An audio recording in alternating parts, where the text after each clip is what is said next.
Buhay, sari-sari. Napag-isipan na ulit namin i-continue yung aming dating ginagawa, yung father and son. Oh, nag-award sila ng... Meron mo ba bang book anak si daddy? Meron ba bang anak ng buhok? Akala ko, wig lang yan. Wig lang. You know, gusto namin balikan ulit yung yung dating ginagawa namin, dating parang series na journalist talk, at yung father and son na aming ginagawang concept na si Johnny nagto-talk siya about dun sa mga and then ang ating topic po ngayon ay about dun nga ba yan Napoleon Wars. Okay, can we tell to the public, to our viewers? Napoleon was born at Corsica, but at the time Corsica just had its revolution. And So the main Corsican Republic just said like, "Hey France, that's not worth my time on invading this new republic. Hey France, do you want this island?" And France says, "Yup." So Napoleon at the exact time was born French. yes, Yes, he was originally going to be born in Corsica, but France already captured the island, so he was born as French. so what is the relevance to the war? So it's his origin story. So Napoleon really hated the French on taking home his homeland, but his father quickly accepted his new French overlords, and a very interesting relationship between father and son started to happen. Father who Like us? not really. Father and son? Not really. It's the son who really hates the French, and the father who really loves the French. And then So Napoleon really loved his mother, and his mother was also the disciplinary person in the house. Even though she would treat Napoleon very badly, Napoleon still admired her. his mother? And his father, he didn't got a little close to him since he doesn't really like the French, and his father is practically obeying the French. So yeah. So after time then, so his family is a minor nobility. So Napoleon, being French, can be sent to military school at Paris. So at military school, he really hated his classmates, as you know, being French. So he was mostly being bullied, as for his was going bullied for his family's lack of wealth and how short he was. Is that the reason? Yes, he has a chip in his ear. Chip in his shoulder. So that's why he was bullied. But Napoleon can't stand on his own. Every morning he would be seen punching bullies at breakfast. So Napoleon excelled us in math and geometry. So he was given the position in the military of second lieutenant. So that would be very interesting to someone. But still, Napoleon didn't want to be just some junior officer. He wanted to climb the ranks because he has tons of ambition, very much of it. Napoleon tried to rise the ranks, but he realized that French society is pretty close off, as the French only levels or increases your rank not by talent but by nobility. So if you're the French Lafayette, then you will be immediately a general, even if you don't know how to read or write. What does mean? So Napoleon really needed something. He really wanted to rise the ranks, but it was very close up. If only there was some revolution that would change all of them. Boom! The French Revolution happened. Head chopping, Bastille toppling, and monarchy destroyed. Why? Well, it was being destroyed by the French okay, the French. The French was basically killing the French. Itself. Yes, it's basically a civil war.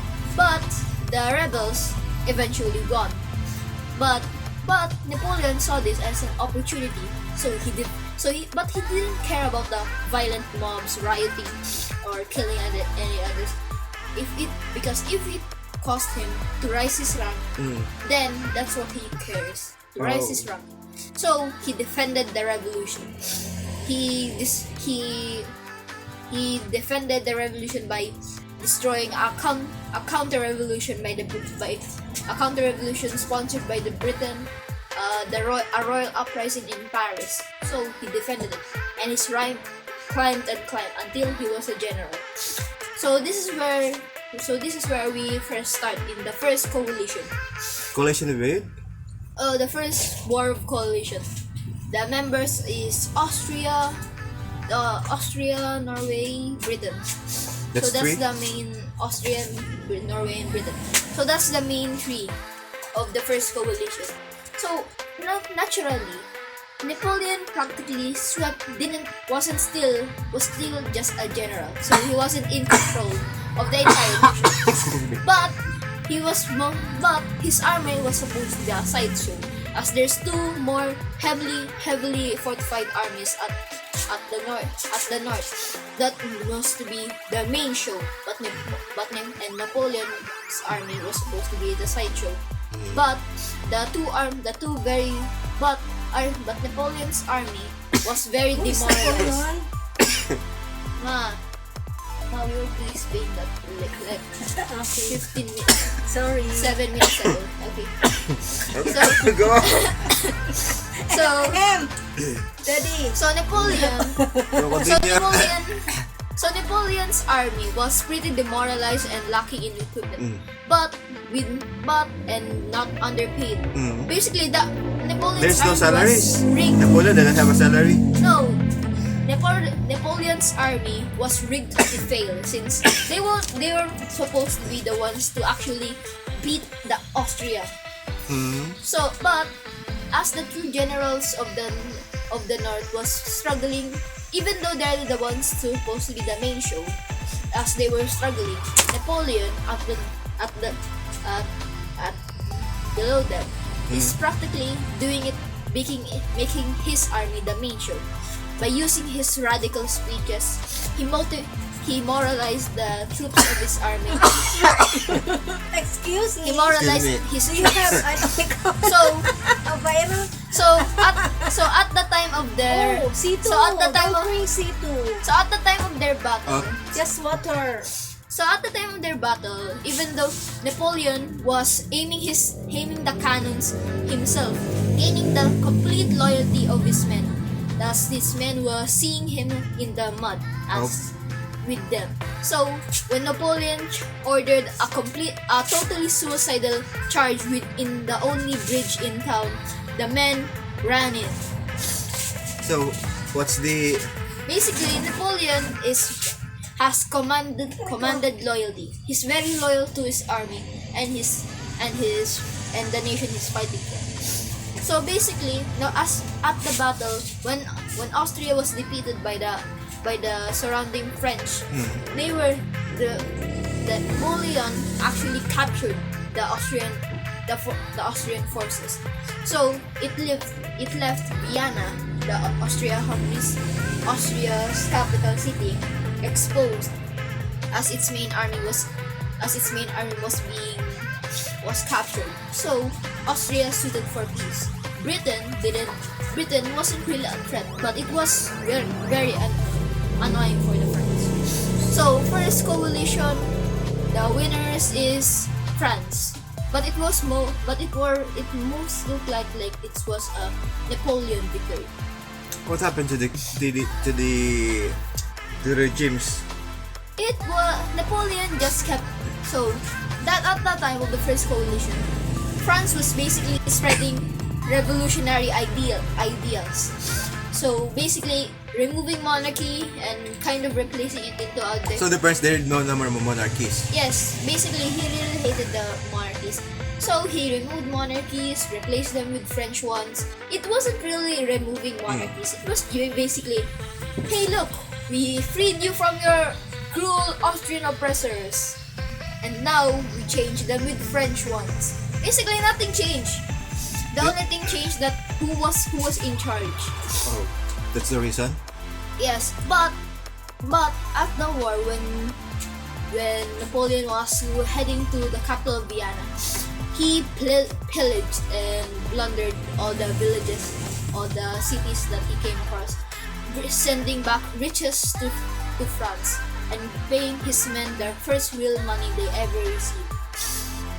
So, but also when at Vienna, he was the one who actually one to oversee the treaties of the peace treaties. Meaning to say, she was the one who taken charge Yeah.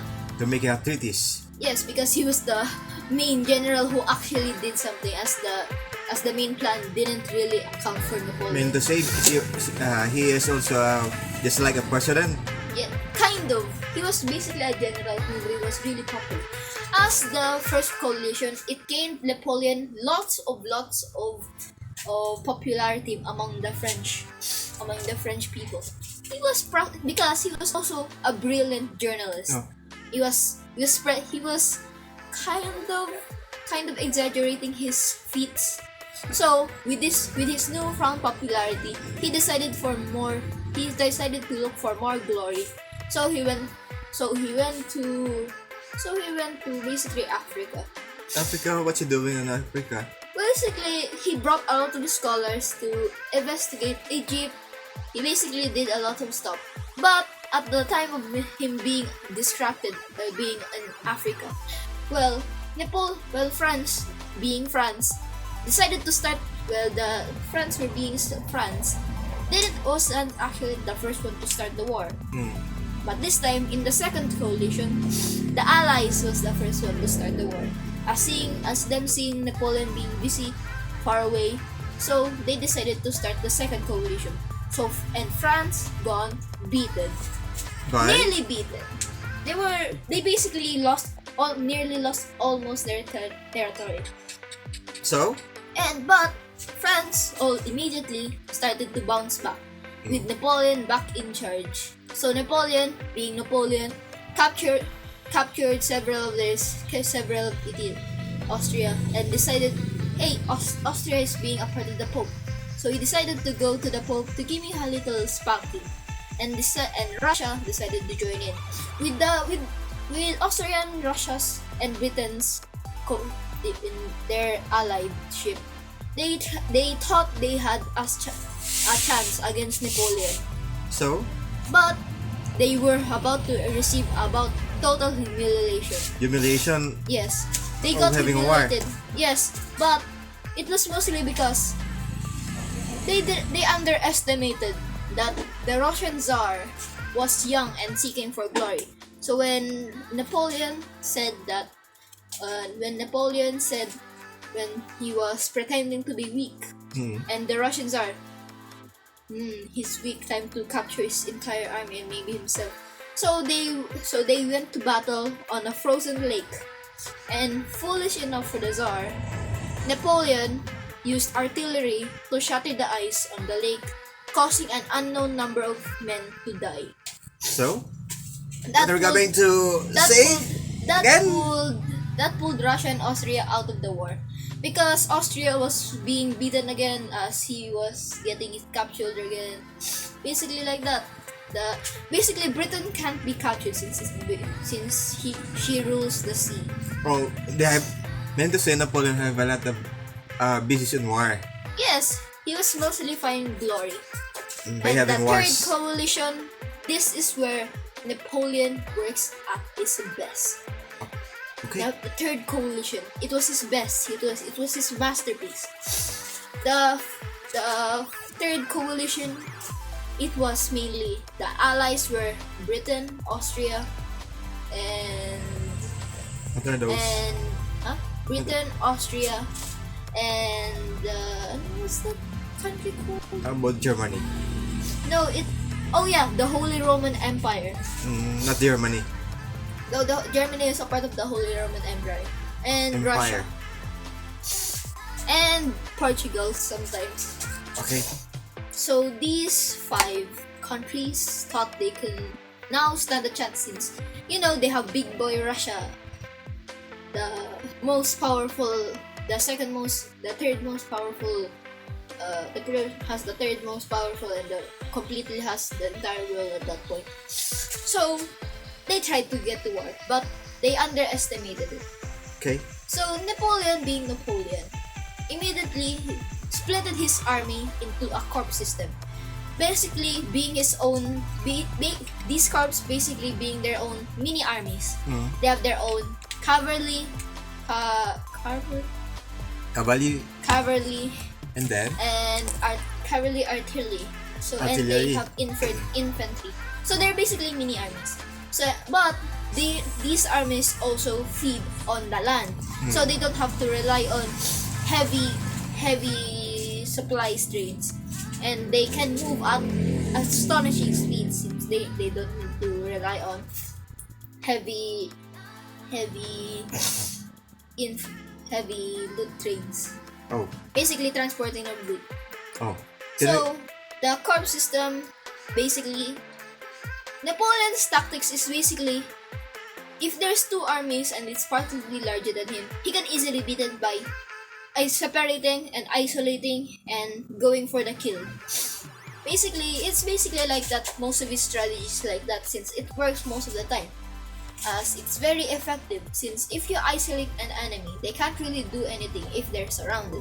As being surrounded means they have to account for every single side. So if there's a point of your defense that is weaker than if you have a omega stronger defense on the front line, but you didn't took account for the back line or behind you, then your ultimate defense strategy will ultimately fail, since there's no one, since Napoleon can attack from behind.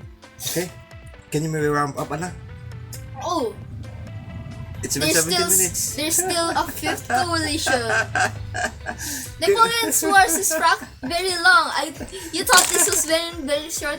There was a 5th coalition. Okay. Fine, I don't know who is Napoleon. Let's do this in the next one. Okay. Who is Napoleon?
like, share, comment, subscribe.